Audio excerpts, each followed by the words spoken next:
But my therapist asked me, who told you you had to be perfect?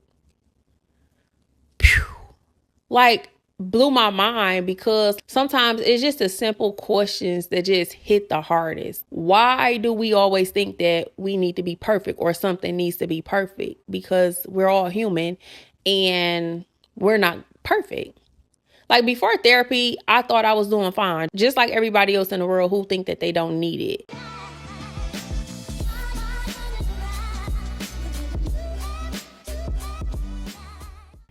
Hello, everyone, and welcome back to the Brave Method. If you're new here, I'm Jazz Ian, and today we're diving into something really personal and important, and that is therapy. Now, I know some of you might be thinking, like, oh, great, another video about therapy. But stick with me, because this isn't just another mental health lecture. I know therapy can feel intimidating, right? Like, whether it's the stigma in certain communities, the fear opening up, or just thinking like, I don't need it, I'm fine. Trust me, I've been there. And I procrastinated for years before I ever even started therapy. For a second, I thought it wasn't for me. But y'all, let me tell you, once I sat down in that space where someone was just there to just listen with no judgment, no agenda, it's a game changer. And I get it. Like, there's this idea that you have to have a major crisis to go to therapy. But therapy is not just for fixing problems. It's for understanding yourself. It's for untangling thoughts you didn't even realize you were holding back. Like, it's for learning how to love yourself a little bit deeper and just approach life with more clarity, if you understand what I'm saying. I always say we go to the doctor for checkups. If we have a toothache, we're in the dentist's office. We take our cars in for maintenance. But when it comes to our mental health, suddenly everybody's like, nah, I'm good. Like, you're not good. Like, I don't think there's a person out there that doesn't need therapy. And I know so many people personally that just like frown upon therapy who actually need it. And I don't know what they think, but talking to a professional is not admitting defeat. Like, you have not been defeated because you chose to talk to a therapist. It's okay. It's actually a power move. So let me share my story about therapy. When I first started therapy, I was thinking like, what am I even about to talk about for an hour to this lady? Like, but in that hour, I said more in 60 minutes than I probably said to anybody in years. And it just felt like unloading a weight I didn't know I was carrying. And that's the thing, like, therapy gives you a safe space to just let it all out. No judgment, no interruptions, just you and your truth. Like, you don't have to worry about somebody telling your business, because that's what I felt like. And that's why I held off on it for so long. Sometimes it gets worse before it gets better. Like, you might cry in therapy sessions. And I think that's actually a good thing, because you're processing stuff probably for the first time. I sat in my first therapy session and cried so much, y'all. I cried in the second session. I cried in the third session, but I needed to. Like, I'm very emotional, but I don't cry. And I felt embarrassed at first, and I kept apologizing to the therapist, but she made me feel comfortable and just let me know it was okay. When I say therapy has been a game changer for me, it's literally been a game changer for me. Some of the most valuable lessons I learned in therapy are recognizing patterns. You know how sometimes you keep falling into the same relationship patterns? Therapy helps you spot these patterns before you're just knee deep in another situationship. And this alone is worth the copay. Like, and then there's like unexpected discoveries. Sometimes you go into therapy thinking you need help with one thing, and you discover something completely different is really driving your anxiety. Another thing I learned in therapy was boundaries and communication. Like, therapy really taught me how to set boundaries and communicate my needs without feeling guilty for wanting or needing whatever it is that I need. And also, it helped me like recognize unhealthy behaviors in other people. Like, there was this breakthrough moment I had in therapy, And I was talking about how I wanted something to be perfect. I forgot what we were talking about, but it was something that, how we all think that we're perfect superhumans, right? But my therapist asked me, who told you you had to be perfect? Phew. Like, blew my mind, because sometimes it's just the simple questions that just hit the hardest. Why do we always think that we need to be perfect or something needs to be perfect? Because we're all human and we're not perfect. Like, before therapy, I thought I was doing fine, just like everybody else in the world who think that they don't need it. Like, I was showing up for people, I was being a good friend, but deep down, I'm really running on empty. Like, I'm literally the strong friend. But therapy helped me see that, you can't pour from an empty cup.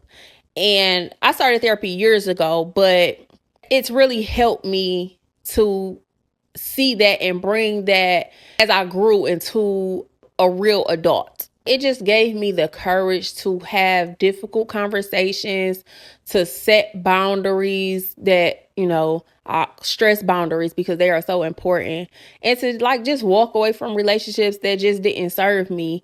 I wasn't a mom yet when I first started therapy, but I am now. And the best part about that is I notice when I keep up with my sessions, I show up as a better mom for my daughter, because I'm no longer carrying like unspoken resentments or stresses. Now, let's talk about finding the right therapist, because if I'm being honest, it's kind of like dating. Not every therapist will be your person, and that's okay. Since I started therapy years ago, I've probably tried about 5 therapists. And I tell people all the time, like, if you try one and it doesn't work or it doesn't feel right, just keep looking. Like, there's someone who's going to get you. But I do think in order to find the right person for you, that you should interview your therapist. I think that's going to be a big help. Like, just don't be afraid to ask questions when looking for a therapist, because it's kind of like finding the right hairstylist. Like, you need someone who gets you. Ask about their experience. Ask about their approach, or whether they've worked with people from your background regularly or not. But you also have to be honest from day one and be real. They are not there to judge you. They've heard anything you could tell them, they've heard it before. And the more open you are with them, the more they can help you. Like, so for me, when I first started therapy, I thought I needed a woman, because I'm thinking like, okay, she'll be able to relate to me more, and, she'll just get me. Like, I didn't interview her at all. And she had an approach that, in hindsight, probably was more textbook than anything, or because I don't know the names of the techniques, but it was just more so come in, sit down and talk. Like, if you're stuck, she'll ask a question to get you unstuck. But I don't know, it just didn't seem to me moving along for me. And I stuck with her for about a year or so, I think, before I sought out another person. The next time I opted for a male. He was older. I wouldn't say he had more experience, but his technique was different. During my first few sessions with him, like, I barely talked, but that was good for me, because I'm an introvert and I really don't have that much to say, honestly. But when you're going to therapy, like, that's different. You have to talk. His technique to me was like teachable or teacherish, if that makes sense. And this was my person. Like, I still go to him today. He's taught me so much about myself, just how to navigate life differently. I love him so much, y'all. And I just feel so in depth to him, just because of how far I came in life mentally since I was put with him. Yeah, so that's my person. I also want to touch on therapy in the Black community, especially for women. Like, there's this pressure to be strong and carry everyone else's burdens without ever asking for help. But let me say this loud and clear. Asking for help does not make you weak. It makes you brave. And This is something that I've been working on myself because I have a super hard time asking others for help. Also, my Black men, put the burdens down for an hour. Get in someone's office. A therapist needs to see you. You need to see a therapist. It's okay. And therapy, like started therapy can feel scary. Like maybe you worried about the cost. Maybe you worried about the time. Maybe you worried about what other people would think if they find out you're going. But you need to know that your mental health is worth more. Like the investment is worth it. Like your insurance probably cover it. If you have health insurance, just call your provider and ask them about their mental health or behavioral health coverage and ask how you can find a specialist. And normally they have a website that you can go to, find a therapist. And like nowadays, there are so many other options like in person, so online, they have sliding scale fees. The insurance will cover these things. Like there's something out there that will work for you. Like you can't be scared. So I'm gonna give y'all some homework. And it's just to think about it. That's all. Just think about it. No pressure.